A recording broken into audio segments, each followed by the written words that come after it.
Game Pass has almost 500 unique games in its service. From major AAA releases to small indie games across all genres, there is something in Game Pass for everyone. The subscription service has changed a lot in how we gamers approach games, how we judge value in gaming, how we look at things like availability and accessibility of our beloved hobby, and how developers can optimize and distribute their games. So today we talk about how Xbox Game Pass changed the gaming landscape.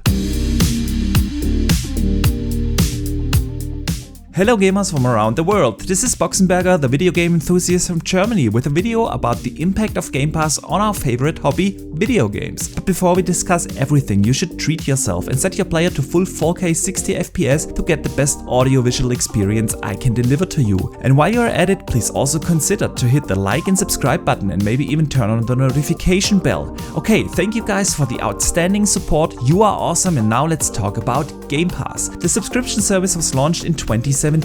Yes, it's more than 4 years now that we have the option to pay a monthly fee of $10 to get access to more than 100 games. Well, I don't know how Microsoft is still advertising Game Pass like that, because as of recording this, it's actually 493 unique games in the service. Be that as it may, Game Pass started out to become the Netflix of gaming, with great success so far. We don't know the latest official subscriber numbers, but if we trust the latest rumors, the service is apparently close to 30 million subs. And I bet at the anniversary celebration of Xbox in November, we'll learn more about that. But the numbers only tell the success of the service and that gamers actually love to subscribe. But the thing is that it did so much for the gaming industry and gamers. Most obviously, it changed what we consider value in gaming. Ever so often I hear the statement, Game Pass is the best value in gaming right now. And I mean, yeah, true, but it also has changed a lot of how we gamers judge value. What do I mean by that? Of course, it saves us money if we don't have to pay the game's full price. And yeah, I know, support the developers and so on, but we get to that argument in a second. We have heard multiple times now that gamers who play on Game Pass invest their money otherwise in gaming. The average Game Pass subscriber spends, according to Microsoft, 20% more in gaming than any other gamer and plays about 30% more. That means that even though we save a lot of money on not buying games through Game Pass, we get even more invested in gaming by spending the money otherwise on our hobby. So if we talk about judging value in gaming, it's not only about how much we actually spend on games or services, it's about what we get in return. Not only do Game Pass gamers play 30% more games, they play longer and more diverse. So value in gaming is actually not just a fight for our money, it's also for our time. Cause we all know, if you have Game Pass, you never run out of games. Obviously, Game Pass allows us to try out games we normally wouldn't play. We don't really need a Microsoft executive to confirm this, but multiple Microsoft executives have said that Game Pass gamers play more genre or diverse games than the average gamer. I think it's more than logical that this is happening. Everyone has had this game that he or she wouldn't have bought, but since it's in Game Pass, we gave it a chance and ended up loving it. I have played more indie games, more genre and AAA games than ever since I'm a subscriber, and that's why it has changed the way how I think about game purchases. When the next big game comes out, I actually think about it now.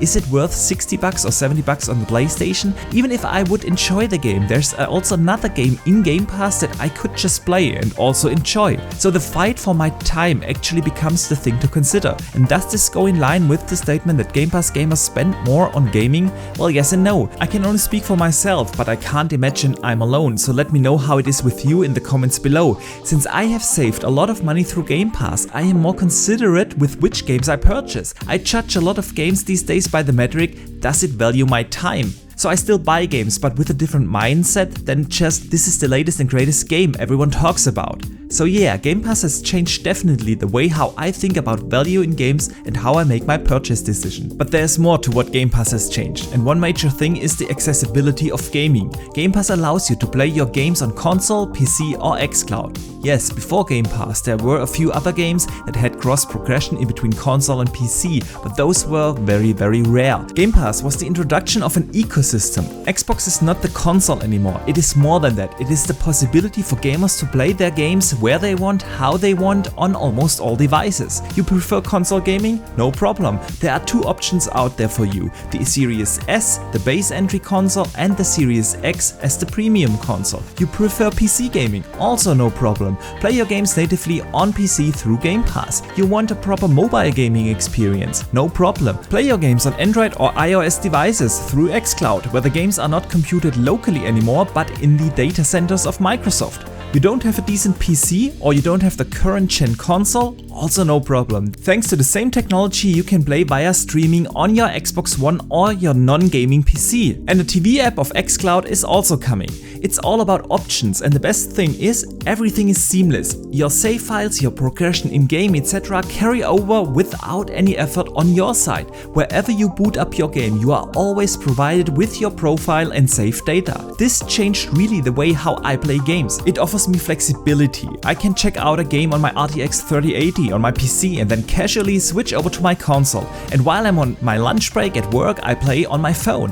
And it took me a while to actually make use of this, but once you get used to having access to your games at any time, it is hard to go back. And since xCloud is only available through the Game Pass subscription, the ecosystem approach is another game changer introduced by Game Pass. But Game Pass also changed a lot when it comes to the way how developers can think of their game, how they can develop it, release, publish and market it. The most obvious thing is, it is the chance for a second wind of a game. We have seen it with so many games. When a game comes to Game Pass, it suddenly gets a fresh breeze in the gaming community. Let me give you a few examples. When Avengers released in Game Pass, or in spring The Division 2 released in Game Pass, these games were the thing everyone played and talked about on social media. The Division 2, for instance, suddenly had full lobbies again. People went out and bought the expansion pass, and that's the thing. Game Pass has a viral effect on marketing. When games get played, gamers talk about it on Twitter, Facebook, Instagram, forums, Discord, etc. And that brings in additional players. I call that the Game Pass effect. Free viral marketing for AAA games that get a release in Game Pass as a second wind.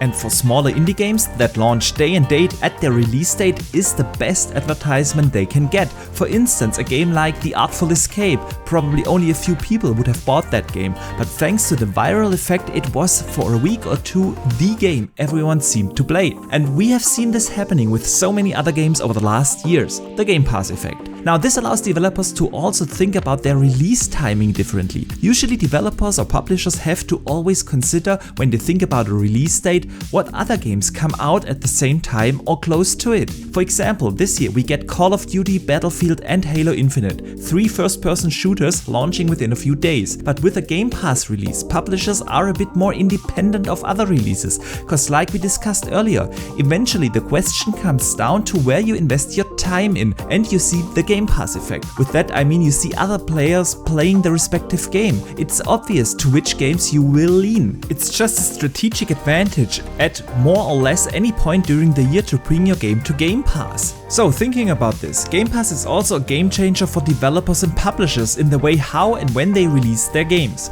But with that I already want to wrap it up. I know there are some critics out there about Game Pass, saying that it might lead to a point where developers reconsider some in-game monetization approaches. But let's be honest, this is already happening with or without Game Pass. Others say that buying the games will support the developers better. But let us be frank on this side, we don't know exactly how the monetization works. We know it works for every publisher differently, but we have not seen any devs complain about Game Pass and its monetization. On the contrary, many devs have said that it was a complete commercial success for them, thanks to the Game Pass effect. And does anyone really believe if a big publisher like for example Take-Two launches Red Dead Online in the service, they would do it if it is not a business case for them? So for us gamers, Game Pass is the best value in gaming right now. It has changed so many things in the way how we judge that value, how we think about value of our time, how we can access games, where we play them, how publishers think about releasing their games, etc, etc. Game Pass introduced a fundamental change in the gaming industry, and I'm curious to see how this will develop over the course of this generation. And as of right now, I think we can all agree that we gamers benefit from this service a lot. But for now, I hope you enjoyed this video, and if you did so, please do not forget to hit the like and subscribe button as well as the notification bell. And if you want to support the channel even further, you can become a channel member and get early access to my videos and custom-made badges and emojis. And let me thank everyone who supports this channel in any kind of way. You guys are awesome and make this channel to what it is. And now let me know in the comments down below, what do you think of Game Pass? How has it changed your gaming behavior? And besides here on YouTube, you can also hit me up on Twitter, where I share a lot of opinions and gaming discussions. But for now, thank you very much for watching, I see you the next time, and game on!